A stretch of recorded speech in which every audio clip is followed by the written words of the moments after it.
গ্রামের রাস্তার বেহাল দশায় ভোগান্তিতে পড়েছে সাধারণ জনগণ, ক্ষিপ্ত হয়ে রাস্তায় ধান রোপণ।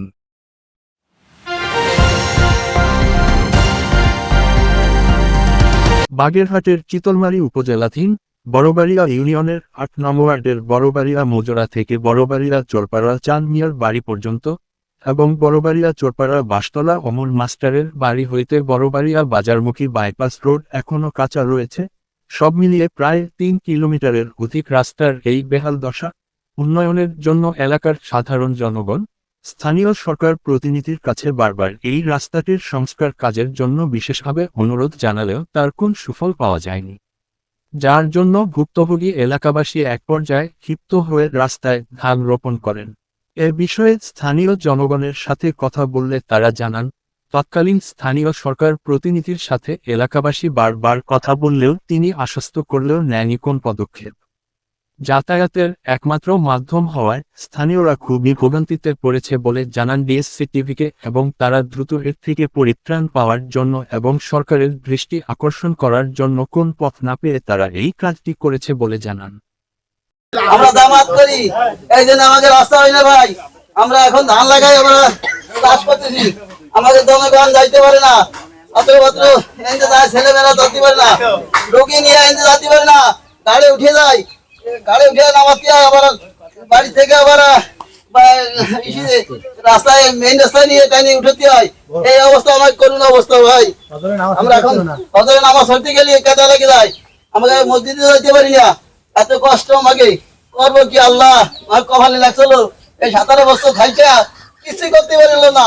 আমাকে এলাকার ঘর হলো শেখ হাসিনা বাড়ি, আমরা এখন ধান লাগাচ্ছি আমাকে রোডে, আর করবো কি রাস্তায় আমাকে করোনা কিছু নাই। আমাকে এখন শেখ হাসিনা চলে গেছে, আমরা কোন দেশে যাবো ভাই? আমরা এখন আসসালামু আলাইকুম। ওয়ালাইকুম আসসালাম ওয়া রাহমাতুল্লাহি ওয়া বারাকাতুহু। ভাই এই যে এদিকে ডর থেকে আপনি এই জায়গা ধান লাগাচ্ছেন কি? ভাই আমাদের রাস্তা এখন ডরের চাইতে রাস্তা এখন দুর্দশা বেশি। এখন আমরা আশা করছি যে আমরা রাস্তা ডরের জমি ক্ষেত করবো না, আমরা এই রাস্তায় ধান লাগাবো, আমরা এই রাস্তায় জমি চাষ করবো।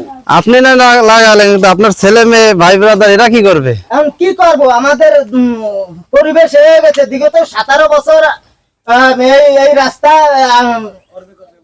করবে বলে আওয়ামী লীগ সরকার করাছে, দেশের নেতারা আছে তারা রাস্তা করতে দেয় না। জায়গার লোক বলে সব বিএমপি, এই জন্য বিএমপি আর জামাত এই জন্য রাস্তা হতে দেয় না তারা। আজ আমরা 17 বছর ধরে ভুগতেছি। আমরা এই এলাকার যত মাল হয়, যত কাঁচা মাল হয়, সবজি হয়, আমরা নিয়ে যাচ্ছি না, আমরা এই 2 কিলো মাথায় নিয়ে যাওয়া লাগে। আচ্ছা, কিছুক্ষণ আগে দেখলাম এখান থেকে সাধারণ জনগণ যাইতেছিল, তো তাদেরও কেদা কোদা মাইকে গেছে, এরকম কি আপনাদের ছেলে মেয়েরও হয় কিনা? এরকমও হয়, যারা আমাদের ছোট মোটো স্কুলেও যাচ্ছে না, বৃষ্টি হলে তো যাতেই পারে না, আর বর্ষাকালের সময় যাতেই পারে না, আর যে নামাজ একটু মুসল্লিরা নামাজ যাবে মসজিদে তাও যাতে পারে না। এত অবস্থা খারাপ, আপনারা তো দেখতেই পাচ্ছেন। আচ্ছা, আপনারা এইগুলোর মাধ্যমে কাকে জানাইতে চাইতেছেন বা কি চাইতেছেন? আপনাদের মূল উদ্দেশ্যটা কি? আমাদের মূল উদ্দেশ্য, আমাদের যাদের উপর ছিল তারা করি নেই এই রাস্তা। আমরা এখন চাই যে জামাত বিএমপি এরা মিলে আমাদের যে কোনো একটু সহযোগিতা করুক এই রাস্তার বিষয়।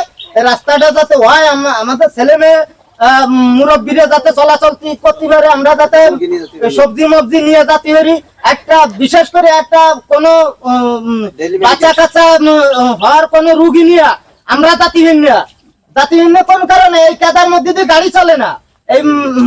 এই কি করবো, খুব আগে থেকে তাদের মেইন রাস্তায় নিয়ে রাখতে হয়।